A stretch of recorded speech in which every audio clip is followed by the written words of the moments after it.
When we use seawater to solve the world's energy problems, with nuclear fusion it's possible. Imagine if something the weight of this basketball could release as much energy as 8,000 tons of coal. That's about the same as the Eiffel Tower, and it's how much a coal-fired power plant burns in a day.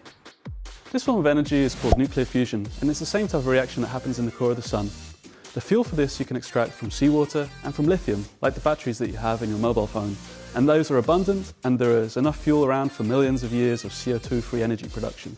So with all these advantages, the question is, why don't we have this already? So one of the biggest challenges that we investigate here at DIFA, the Dutch Institute for Fundamental Energy Research, is that for fusion energy to occur, fuel has to heat up to a temperature hotter than 10 times the center of the sun. Then, where that heat hits the wall, it's like applying a blowtorch to the material. And that material then has to withstand this heat for years at a time without problems.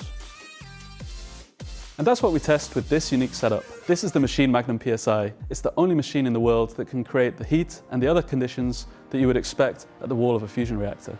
Here you can see it in operation. One of the things that we investigate is using liquid metals. These have the great property that as the wall is eroded away, it can be continuously replaced. Technology like this can be used in a future power plant, so you don't have to regularly stop and replace the walls. With research like this, we can really make a difference in delivering nuclear fusion as a future resource for humanity. So just think, next time that you're swimming in the sea, you're actually surrounded by the fuel that can power humanity's future.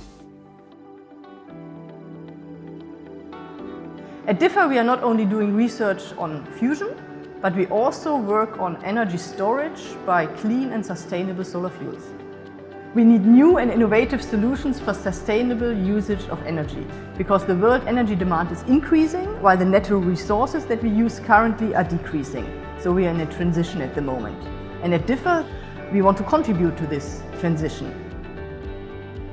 In the Department of Solar Fuels, we use the solar energy to make a fuel like hydrogen. Hydrogen can be used, for example, to fuel a car. And the fuel can be more easily stored compared to electricity that we gain, for example, from solar cells. Therefore, we can store the solar energy during the day when we have the most sun and in the summer, and store it for the winter and for the evening. Solar fuel technology is not commercial yet because the efficiency is too low. We need to increase the performance. Therefore, we work on new materials and we modify the materials to have a larger surface area, to have more reactions to take place. At the same time, we do operando measurements in order to measure the chemistry directly at the surface.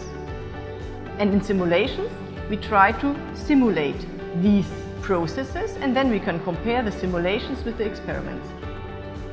My dream is to have sustainable energy solutions available wherever we are, whenever we need it, and the right quantity.